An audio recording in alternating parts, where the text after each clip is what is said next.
अच्छा, जरा कल्पना कीजिए कि एक बहुत ही एडवांस्ड एकदम बेमिसाल वर्चुअल रियलिटी गेम चल रहा है। Virtual reality game. और सोचिए कि जो खिलाड़ी उस गेम में उतरा है ना, वो पिछले 2500 सालों से लगातार उसे खेल रहा है। ओहो, 2500 साल। बिल्कुल। और गेम इतना सजीव है, इतना असली लगता है कि वो खिलाड़ी पूरी तरह से ये भूल चुका है कि वो बाहर किसी दुनिया का एक इंसान है। मतलब वो उसी दुनिया को सच मान बैठा है। एकदम सही। उसे लगता है कि वो सिर्फ उस गेम के अंदर मौजूद अपना जो उसका डिजिटल कैरेक्टर है, जो अवतार है, वो ही उसकी असली पहचान है। उसने सिर्फ आंखों पर एक वीआर हेडसेट पहना हुआ है, ये बात वो भूल गया है। ये तो बहुत ही खतरनाक स्थिति है ना? जब उस अवतार पर हमला होता है तो उसे असली दर्द महसूस होता है। जब वो अवतार बूढ़ा होता है तो उसे मौत का खौफ सताने लगता है। बिल्कुल, क्योंकि वो खुद को वही अवतार समझ रहा है। और इस खतरनाक सम्मोहन को तोड़ने के लिए ना, गेम के बाहर से असली प्रोग्रामर को इंटरफेयर करना ही पड़ता है। सटीक उदाहरण है आज की चर्चा के लिए। तो प्यारे भाई बहनों, ओम शांति। आज की इस गहरी चर्चा में, इस विचार सागर मंथन में हम आपका स्वागत करते हैं। आज हम 27/05/2026 की प्रातः मुरली पर गहराई से चर्चा करने वाले हैं। ओम शांति। और आज का हमारा जो मिशन है, जो मुख्य उद्देश्य है, वो इसी सम्मोहन को समझने से जुड़ा है। जी। शिव बाबा ने आज मुरली में जो काल है, यानी समय, उस पर जीत प्राप्त करने और आत्मा की असली पहचान को वापस जगाने के बारे में जो कहा है ना, हम उसे डिकोड करेंगे। हाँ, और साथ ही इस 5000 वर्ष के विशाल सृष्टि चक्र के जो गहरे रहस्य आज मुरली में आए हैं, हम उन पर भी बात करेंगे। बिल्कुल। और देखिए, आज का हमारा लक्ष्य केवल इन बातों को सुनना नहीं है। जी नहीं, बिल्कुल नहीं। हमारा उद्देश्य ये समझना है कि ये ज्ञान हमारे दृष्टिकोण को, हमारे देखने के नजरिए को कैसे बदल सकता है। सही बात है। तो चलिए इसी वीआर हेडसेट वाले उदाहरण से ही आज के मुरली के प्रश्न उत्तर की तरफ चलते हैं। बाबा ने आज मुरली में एक बहुत गहरा जिक्र किया है। कहा है, कालों का काल बाबा आया है तुम्हें काल पर जीत प्राप्त कराने। जी, कालों का काल। हाँ, तो काल यानी मृत्यु, समय और अंत, है ना? अगर हम अपने उस गेम वाले उदाहरण पर लौटें तो देह अभिमान में जीना बिल्कुल ऐसा ही है। मतलब उस गेमिंग कैरेक्टर को ही अपना सच मान लेना। एकदम। रावण ने हमें ये जो शरीर नाम का गेमिंग हेडसेट पहना दिया है ना, अब रूहानी बाप आकर कह रहे हैं कि भाई इस हेडसेट को उतारो और याद करो कि तुम असली खिलाड़ी हो, तुम एक आत्मा हो। चलिए इसे थोड़ा विस्तार से समझते हैं। देखिए, ये तुलना आज की मुरली के मर्म को बहुत सटीकता से पकड़ती है। क्योंकि अगर हम थोड़ा गहराई में सोचें तो काल या मृत्यु का डर किसे होता है? जाहिर है, डर तो उस अवतार को होगा जो गेम के अंदर है। बिल्कुल, क्योंकि उसकी एक एक्सपायरी डेट है। लेकिन आत्मा, जो उस हेडसेट के पीछे का असली खिलाड़ी है, हाँ, वो तो समय की सीमाओं से पूरी तरह बाहर है ना। और इसी हेडसेट को उतारने की जो एक मनोवैज्ञानिक प्रक्रिया है, उसके लिए बाबा ने आज मुरली में मन मनाभाव का मंत्र दिया है। मन मनाभाव। जी। मन मनाभाव असल में गेम से बाहर निकलने का, यानी वो एग्जिट गेम वाला बटन है। अरे वाह, ये बहुत अच्छा तरीका है इसे समझने का। है ना? ये हमारी चेतना को उस अवतार से डिस्कनेक्ट करके वापस उस सुप्रीम रूह के सर्वर से कनेक्ट करने का मैकेनिज्म है। लेकिन यहाँ एक बड़ा सवाल उठता है मेरे मन में। जी बताइए। अक्सर हम देखते हैं कि मनमनाभव को केवल एक शब्द या मंत्र मान लिया जाता है, जिसे बस बार बार जपना है। हाँ, भक्ति मार्ग में तो ऐसा ही होता है। तो क्या महज एक शब्द जपने से इंसान की चेतना उस वीआर हेडसेट को उतार सकती है? मतलब ये काम कैसे करता है? नहीं, ये कोई तोते की तरह रटने वाला शब्द बिल्कुल नहीं है। मन मनाभव का अर्थ है अपने मन को मुझ में एकाग्र करो। मतलब फोकस शिफ्ट करने की ये एक बहुत ही सूक्ष्म तकनीक है। फोकस शिफ्ट करना, ठीक है। ठीक है, देखिए, जब हम भौतिक दुनिया में यानी लौकिक संबंधों में उलझे होते हैं ना, तो हमारा पूरा ध्यान उस सीमित पहचान पर होता है जो इस जन्म के साथ खत्म हो जाएगी। एकदम सही।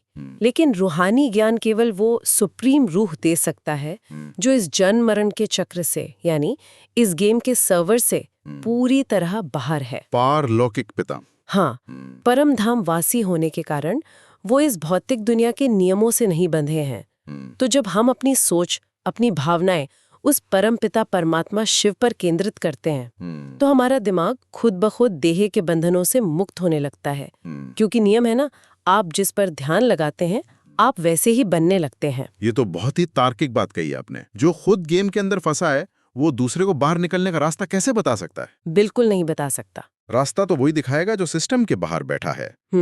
अब अगर हम सब वो खिलाड़ी हैं जो इस खेल में उतरे थे, तो यहाँ से मुरली हमें एक बहुत बड़ी ऐतिहासिक टाइमलाइन की तरफ ले जाती है। जी, 5000 वर्ष का वर्ल्ड ड्रामा। हाँ, 5000 वर्ष का चक्र और 84 जन्मों की सीढ़ी। अब देखिए, आधुनिक इतिहास तो स्कूलों में हमें यही सिखाता है कि मानव सभ्यता कुछ हजार साल पुरानी है, जो धीरे धीरे विकसित हुई है।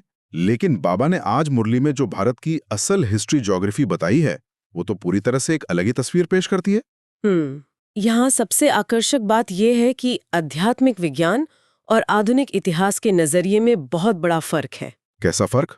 देखिए, आधुनिक इतिहास विकासवादी दृष्टिकोण रखता है कि हम बंदर से इंसान बने और धीरे धीरे सभ्यता की ओर बढ़ें। हाँ, यही पढ़ते आए हैं हम। लेकिन आज की मुरली में जो सीढ़ी का वर्णन है ना, वो अवनति यानी गिरावट का सिद्धांत है, एंट्रोपी जिसे कहते हैं। अच्छा, मतलब ऊपर से नीचे आना? बिल्कुल, पहले सूर्यवंशी घराना, फिर चंद्रवंशी घराना, फिर 2000 वर्ष पुरानी क्रिश्चियन डायनेस्टी और फिर 1250 वर्ष पुरानी इस्लामी डायनेस्टी। ये पूरा चक्र 5000 वर्ष का है। यहाँ मुझे थोड़ा संदेह है, और शायद सुनने वालों के मन में भी ये सवाल आता होगा। जी, क्या सवाल है? अगर आत्मा शुरुआत में यानी सतयुग में 16 कला संपूर्ण थी, 100% शुद्ध थी, तो ये गिरावट आती ही क्यों है? मतलब क्या ये गिरावट ब्रह्मांड की तरफ से थोपी जाती है? आत्मा नीचे गिरती कैसे है? ये बहुत ही गहरा सवाल है। और देखिए, ये गिरावट अचानक या किसी सजा के कारण नहीं होती। तो फिर कैसे? इसे समझने के लिए मुरली में धातु विज्ञान यानी मेटलर्जी का जो उदाहरण आता है वो बहुत काम का है। सोने और चांदी वाला? हाँ, सतयुग में आत्मा 24 कैरेट शुद्ध सोने की तरह है, सतो प्रधान है, उसमें कोई मिलावट नहीं है। ठीक है। लेकिन जैसे ही आत्मा कर्म क्षेत्र पर आती है, वो प्रकृति यानी भौतिक तत्वों के साथ संपर्क में आती है। यानी जैसे जैसे हम जन्म लेते हैं, शरीर धारण करते हैं। ठीक कहा। हर जन्म के साथ, हर कर्म के साथ आत्मा अपनी मूल ऊर्जा का कुछ हिस्सा खर्च करती है। त्रेता युग तक आते आते 2 कलाएं कम हो जाती हैं, मतलब आत्मा रूपी सोने में चांदी की खाद पड़ जाती है। अच्छा, खाद मतलब मिलावट? हाँ, और ये मिलावट असल में हमारे कर्मों का बोझ और देह अभिमान की शुरुआत है। फिर जब हम द्वापर युग में आते हैं, कॉपर एज में, जी, तो तांबे की मिलावट होती है। यहाँ से आत्मा ये भूलने लगती है कि वो आत्मा है और खुद को शरीर मानने लगती है। मतलब विकार शुरू हो जाते हैं? बिल्कुल। और अंत में कलयुग तक आते आते ये आत्मा लोहे के समान तमोप्रधान और जंग लगी हुई हो जाती है। ये ब्रह्मांड का एक स्वाभाविक नियम है। जैसे कोई भी नई मशीन समय के साथ पुरानी और कमजोर होती है ना, बिल्कुल वैसी ही। अच्छा, ये मैकेनिज्म अब जाकर स्पष्ट हुआ। यानी मिलावट बाहर से कोई डालता नहीं है? नहीं, बस ये भौतिक दुनिया के साथ हमारे निरंतर संपर्क और कर्मों के हिसाब किताब से पैदा होती है। एकदम सही। और मुरली ये भी स्पष्ट करती है कि भारतवासियों ने ही अधिकतम 84 जन्म लिए हैं। जी, जबकि कुछ आत्माएं जो बहुत बाद में इस नाटक में उतरती हैं, उनका केवल 1 जन्म भी होता है, कम से कम। हाँ, क्योंकि जो आत्मा गेम की शुरुआत से यानी सतयुग से खेल रही है, वही सबसे ज्यादा जन्म लेगी ना। बिल्कुल। और जाहिर है थकेगी भी सबसे ज्यादा वही। बिल्कुल लॉजिकल बात है। बाकी धर्म तो बाद में द्वापर युग से स्थापित होते हैं। जी। इसीलिए शुरुआत में जब भारत सतु प्रधान था, तो वहाँ हेल्थ और वेल्थ दोनों अपने चरम पर थे। अब यहाँ एक स्वाभाविक विचार आता है, अगर आत्मा इस तरह से तमोप्रधान और जंग लगी भी हो जाती है, तो परमात्मा जिसके बारे में दुनिया कहती है कि वो सर्वव्यापी है, हर जगह है, जी, वो अंदर से ही इस जंग को साफ क्यों नहीं कर देता? और देखिए, यहाँ आकर बात सच में बहुत दिलचस्प हो जाती है। हाँ, क्योंकि ये एक बहुत बड़ी भ्रांति है। बिल्कुल, क्योंकि आज की मुरली में मातेश्वरी जी, जिन्हें प्यार से मम्मा कहा जाता है, उनके जो अनमोल महावाक्य हैं, वो ईश्वर के सर्वव्यापी होने की धारणा पर सीधा प्रहार करते हैं।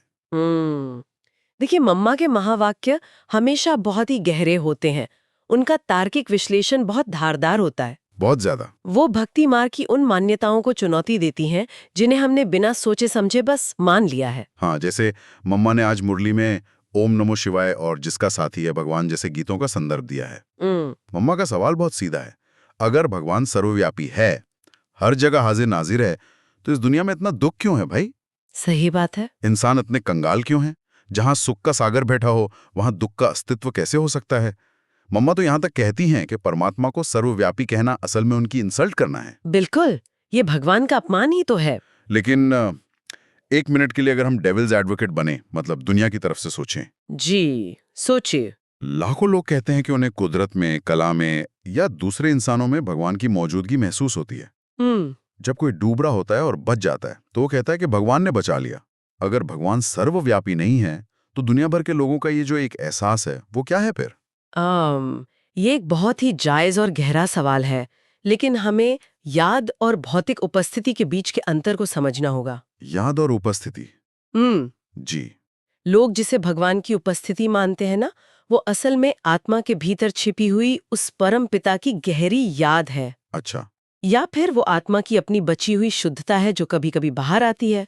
मम्मा बहुत साफ कहती हैं कि वर्तमान कलयुगी दुनिया में भगवान नहीं बल्कि माया सर्वव्यापी है। माया सर्वव्यापी है, ये बहुत बड़ी बात है ना? हर तरफ विकार, दुख और भ्रष्टाचार फैला है। अगर भगवान हर कण में होते तो हर कण सुख देने वाला होता। तो फिर भगवान आते कब हैं और कहाँ आते हैं? परमात्मा केवल इस 5000 साल के चक्र के अंत में, जिसे संगम युग कहते हैं, वहां आते हैं। कलयुग और सतयुग के बीच का समय। एकदम सही। जब दुनिया बिल्कुल तमो प्रधान हो जाती है ना, बिल्कुल लोहे जैसी, तब वो आकर इस पुरानी दुनिया को नई दुनिया में बदलने का कार्य करते हैं। ये बात सच में बहुत गहराई से सोचने वाली है। मतलब भगवान की याद हमारे दिलों में व्यापक हो सकती है, लेकिन इसका मतलब ये नहीं कि वो भौतिक रूप से हर जगह मौजूद है। बिल्कुल नहीं। जैसे मान लीजिए मैं कमरे में बैठकर अपनी माँ को याद कर रहा हूँ और मुझे उनकी कमी बहुत महसूस हो रही है, तो इसका मतलब ये थोड़ी है कि मेरी माँ उस कमरे की दीवारों में या उस सोफे में समाई हुई है। बहुत ही सुंदर उदाहरण दिया आपने, बिल्कुल ऐसा ही है। और इसी संदर्भ में ना आज मुरली में आत्मा और परमात्मा के असली स्वरूप का भी बहुत सटीक वर्णन आया है। जी, बिंदी स्वरूप। हाँ, आत्मा एक सूक्ष्म सितारा है जो भ्रकुटी के बीच चमकता है और परमात्मा शिव भी बिंदी स्वरूप है। तमयी शिरोमणि श्रीमद् भगवत गीता के वास्तविक रचयिता के बारे में। ओह, हाँ, बाबा ने स्पष्ट किया है कि गीता का भगवान कोई देहधारी नहीं हो सकता। बिल्कुल। मतलब आप खुद सोचिए, ये पूरी तरह से तार्किक है। अगर श्री कृष्ण गीता के भगवान होते तो वो तो खुद 16 कला संपूर्ण देवता है, सतयुग के पहले राजकुमार है। हाँ, वो तो प्रारब्ध भोग रहे हैं। तो वो प्रारब्ध, वो ऊंचा पद उन्हें कैसे मिला? किसी ने तो उन्हें वो ज्ञान दिया होगा ना, जिससे वो इतने महान बने। जाहिर सी बात है। वो ज्ञान देने वाला, वो रचयिता स्वयं निराकार शिव बाबा है। श्री कृष्ण की आत्मा भी अपने अंतिम जन्म में शिव बाबा से ही ये राजयोग सीख रही है। क्या बात है। ये ज्ञान सिर्फ ज्ञान का सागर ही दे सकता है जो खुद जन्म मरण के चक्र से पार है। ये तो एक ऐसा वैचारिक बदलाव है जो हमारी पूरी आध्यात्मिक नींव को ही हिलाकर रख देता है। जी। लेकिन चलिए अब इन सारे गहरे सिद्धांतों को थोड़ा जमीन पर उतारते हैं, प्रैक्टिकल लाइफ में। हाँ, क्योंकि धारणा भी जरूरी है। बिल्कुल। ज्ञान सुनना एक बात है, लेकिन इसे रोजमर्रा की जिंदगी में लागू करना बिल्कुल अलग चैलेंज है। आज के समय में जहां हमारे पास पहले से ही इतनी सारी सूचनाओं का बोझ है, इन्फॉर्मेशन ओवरलोड है, हम इस ज्ञान को कैसे संभालें? इसके लिए हमें आज के स्लोगन को देखना होगा। हाँ, आज का स्लोगन कहता है नॉलेजफुल बन, व्यर्थ प्रश्नों को स्वाहा कर दो तो समय बच जाएगा। जी। अब सुनने में तो ये बहुत अच्छा लगता है, लेकिन दिमाग में उठने वाले हजारों सवालों को, जैसे उसने ऐसा क्यों किया, कल क्या होगा, मेरे साथ ही ऐसा क्यों होता है, हाँ, ये बहुत कॉमन सवाल है। तो इन्हें स्वाहा कैसे किया जाए? मतलब दिमाग में कोई हवन कुंड तो है नहीं कि हमने स्वाहा बोल दिया और सवाल भस्म हो गए। देखिए, इसे व्यवहारिक रूप में समझने के लिए हमें आज के अव्यक्त इशारे को इसके साथ जोड़ना होगा। अच्छा। व्यर्थ प्रश्नों को स्वाहा करने का मतलब विचारों को दबाना नहीं है, बल्कि उन्हें एक दिशा देना है। दिशा देना। अव्यक्त इशारे में बाबा कहते हैं कि जब भी कोई व्यर्थ संकल्प आए तो उसे ऊपर सौंप दें और निःसंकल्प हो जाए। अच्छा, ऊपर सौंप देने का मैकेनिज्म क्या है प्रैक्टिकली? ये पूरी तरह से डिटैचमेंट यानी साक्षी भाव की अवस्था है। जैसे आप वो वीआर गेम खेल रहे हैं और अचानक कोई बहुत डरावना सीन आ जाता है, तो आप कैसे बचते हैं? मैं तो खुद को याद दिलाता हूँ कि भाई ये सिर्फ एक गेम है, असली थोड़ी है। बिल्कुल, आप कहते हैं मैं तो बाहर बैठा हूं। उसी तरह जब रोजमर्रा की जिंदगी में कोई परेशानी आती है, हाँ, तो अचल, अडोल और एक रस स्थिति बनाने का तरीका ये है कि आप अपनी कर्मेंद्रियों के आकर्षण से खुद को अलग करें। मतलब कर्मेंद्रिय जीत बने। जी, आपकी आंखें जो देख रही हैं, कान जो सुन रहे हैं, वो सब इस 5000 साल के ड्रामा का हिस्सा है। उसे शिव बाबा को सौंपने का अर्थ है उस पर से अपना मालिकाना हक छोड़ देना। यानी जो कुछ भी हो रहा है उसकी जिम्मेदारी और चिंता उस सुप्रीम प्रोग्रामर को दे देना और खुद बस एक दर्शक बन जाना। सही मायने में यही कर्मेंद्रिय जीत बनना है। अगर बाहर का कोई भी इनपुट, चाहे वो किसी की कही हुई कड़वी बात हो या कोई नुकसान हो, अगर वो आपको अंदर से हिला रहा है तो इसका मतलब है कि आप अभी भी उस गेमिंग अवतार से चिपके हुए हैं। बहुत गहरी बात कही आपने, और शायद इसीलिए आज के वरदान में बाबा ने मास्टर मर्यादा पुरुषोत्तम बनने का लक्ष्य रखा है। बिल्कुल। मर्यादा पुरुषोत्तम का मतलब यहाँ सिर्फ अच्छे काम करना नहीं लग रहा मुझे, इसकी गहराई कुछ और ही है। हाँ, यहाँ मर्यादा का अर्थ है अपनी रूहानी सीमाओं के भीतर रहना। वरदान में एक बहुत शक्तिशाली वाक्य है, अपनी घोट तो नशा चढ़े। अपनी घोट तो नशा चढ़े। इसका सीधा सा अर्थ है कि अपना ध्यान सिर्फ अपनी आध्यात्मिक कमाई पर रखो, दूसरों की कमाई पर, दूसरे क्या कर रहे हैं या दूसरे कितनी गलतियां कर रहे हैं उस पर आंख नहीं जानी चाहिए। बाप रे, ये आज के सोशल मीडिया के दौर के लिए कितनी सटीक चेतावनी है ना? हम दिन का आधा समय तो दूसरों की जिंदगी, उनकी सफलताएं या उनकी कमियां देखने में निकाल देते हैं और फिर परेशान होते हैं कि हमारी एकरस स्थिति क्यों नहीं बन रही। यही तो माया है। मास्टर मर्यादा पुरुषोत्तम वो है जो दूसरों की कमियां देखने के बजाय बाप दादा के साथ मिलकर अधर्म का विनाश और सद्धर्म की स्थापना में मददगार बनता है। और धारणा का मुख्य सार भी तो यही कहता है ना जी, कि हमें रूहानी यात्रा पर खुद भी रहना है और दूसरों को भी प्रेरित करना है। सतो प्रधान बनने का सिर्फ एक ही रास्ता है, उस एक निराकार बाप को याद करना। बिल्कुल। तो आज की इस पूरी चर्चा को, इस विचार सागर मंथन को अगर हम समेटें तो हमने 3 बहुत ही मुख्य मैकेनिज्म समझे। पहला, हम ये भौतिक देह नहीं हैं, बल्कि समय और मृत्यु से परे एक अविनाशी सूक्ष्म सितारे हैं। जब हम ये VR हेडसेट उतारते हैं तभी हम काल पर जीत पाते हैं। जी। दूसरा, ये पूरी दुनिया एक 5000 साल का चक्र है, जहां आत्मा कर्मों और प्रकृति के साथ संपर्क के कारण सतो प्रधान से तमो प्रधान बनती है। सही बात है। और तीसरा, परमात्मा हर जगह नहीं है, वो इस चक्र के अंत में हमें इस मायावी दुनिया से बाहर निकालने आते हैं और हमें अपने व्यर्थ सवालों को उन्हें सौंपकर अपनी आध्यात्मिक कमाई पर फोकस करना है। और ये सब तभी मुमकिन है जब हम उस मनमना भव की अवस्था को केवल एक शब्द नहीं बल्कि जीने का एक तरीका बना लें। एकदम सही कहा आपने। तो इस पूरी गहरी चर्चा के बाद जाते जाते सुनने वालों के लिए एक ऐसा विचार छोड़ना चाहता हूं जो शायद दुनिया को देखने का नजरिया ही बदल दे। जी बिल्कुल। जरा सोचिएगा, कल सुबह जब आप घर से बाहर निकले ना, तो अपने आसपास के लोगों को उनकी आम भौतिक पहचान से मत देखिए। वो आपका बॉस हो सकता है, कोई रिश्तेदार हो सकता है, या सड़क पर गुस्से में हॉर्न बजाने वाला कोई अजनबी। हाँ। उन्हें उनके पद, उनकी गलतियों या उनके शरीर के रूप में देखने के बजाय बस एक पल के लिए कल्पना कीजिए कि वो एक बेहद प्राचीन चमकता हुआ सूक्ष्म सितारा है। वाओ। एक ऐसी थकी हुई आत्मा है जो 5000 साल के और 84 जन्मों के इस विशाल नाटक में अपना एक छोटा सा पार्ट निभा रही है। क्या ऐसा करने से आपके अंदर का गुस्सा, जो छोटी छोटी शिकायतें हैं, वो एकदम से शांत नहीं हो जाएंगी? बिल्कुल शांत हो जाएंगी। जब हम दूसरों को भी उसी रूहानी दृष्टि से देखते हैं ना, तो टकराव की जगह करुणा ले लेती है। कल इस दृष्टिकोण को आजमा कर देखिएगा, फर्क आपको खुद महसूस होगा। बहुत ही सुंदर विचार है ये। तो इसी गहरे विचार के साथ हम आज की इस चर्चा को यहीं विराम देते हैं।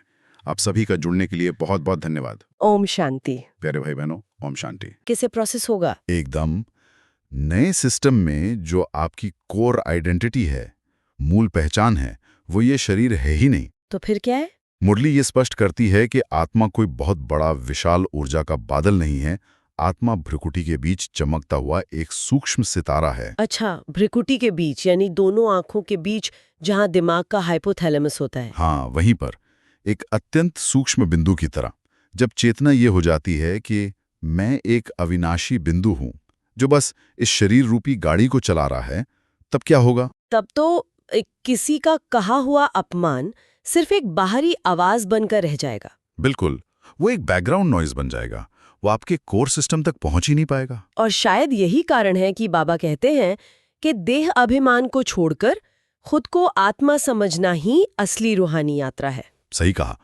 ये कोई पहाड़ों पर जाने वाली यात्रा नहीं है। ये अपनी पहचान को शरीर से समेटकर उसे एक बिंदु पर केंद्रित करने की यात्रा है। यहाँ एक बात और आती है, हम अक्सर सर्वशक्तिमान परमात्मा को किसी बहुत विशाल रूप में देखने की आदी हैं। हाँ, दुनिया तो ऐसा ही मानती है। लेकिन बाबा खुद का परिचय भी एक बिंदी यानी एक पॉइंट ऑफ लाइट के समान ही दे रहे हैं। बिल्कुल, और यही आज के प्रश्नोत्तर का सार भी है। ज्ञान का सागर जो इतनी बड़ी सृष्टि को बदल रहा है, उसका अपना स्वरूप भी उस आत्मा रूपी सूक्ष्म सितारे के ही समान है। बस फर्क ये है कि आत्मा जन्म मरण के चक्र में आती है और परमात्मा इससे परे है। एकदम सही। यह वो सूक्ष्म विज्ञान है जिसे हम केवल इन भौतिक आंखों से नहीं समझ सकते। तो जब ऑपरेटर यानी आत्मा और सुप्रीम ऑपरेटर यानी परमात्मा दोनों का स्वरूप एक जैसा है, तभी उनके बीच एक परफेक्ट फ्रीक्वेंसी मैच हो पाती है। और इसी परफेक्ट कनेक्शन को ही तो मन मना भव कहा गया है। जब तक इंसान खुद को शरीर समझता है, उसकी फ्रीक्वेंसी उस सूक्ष्म सत्ता से जुड़ी नहीं सकती। ये तो बहुत ही तार्किक बात है, लेकिन यहाँ एक सवाल उठता है। अगर ये सोल कॉन्शियसनेस वाला नया ऑपरेटिंग सिस्टम इतना ही परफेक्ट था, तो हमने इसे छोड़ा ही क्यों? ये बहुत ही लाजमी सवाल है। हम उस पुराने वायरस से भरे सिस्टम पर वापस क्यों आ गए? और ये विचार हमें मुरली में बताई गई दुनिया की हिस्ट्री ज्योग्राफी की ओर ले जाता है। बिल्कुल ले जाता है। अगर हम रूहानी यात्री हैं, तो ये जानना बहुत जरूरी है कि हमारी ये यात्रा कितनी लंबी है। हाँ, और यहाँ बात बहुत दिलचस्प हो जाती है, क्योंकि जो इतिहास हमें स्कूलों में पढ़ाया जाता है वो मुश्किल से कुछ हजार सालों का होता है। हाँ, हड़प्पा या मिस्र की सभ्यताओं से शुरू होता है। लेकिन बाबा, आज मुरली में पूरे 5000 वर्ष के सृष्टि चक्र और अधिकतम 84 जन्मों की बात कर रहे हैं, तो इसे हम कैसे समझें? इस 5000 साल के चक्र को समझने के लिए ना, हमें फिजिक्स के एक बहुत ही बुनियादी नियम को देखना होगा, एंट्रोपी का नियम। एंट्रोपी, ये तो वो नियम है जो कहता है कि हर चीज समय के साथ पूर्णता से गिरावट की ओर जाती है। एकदम सही।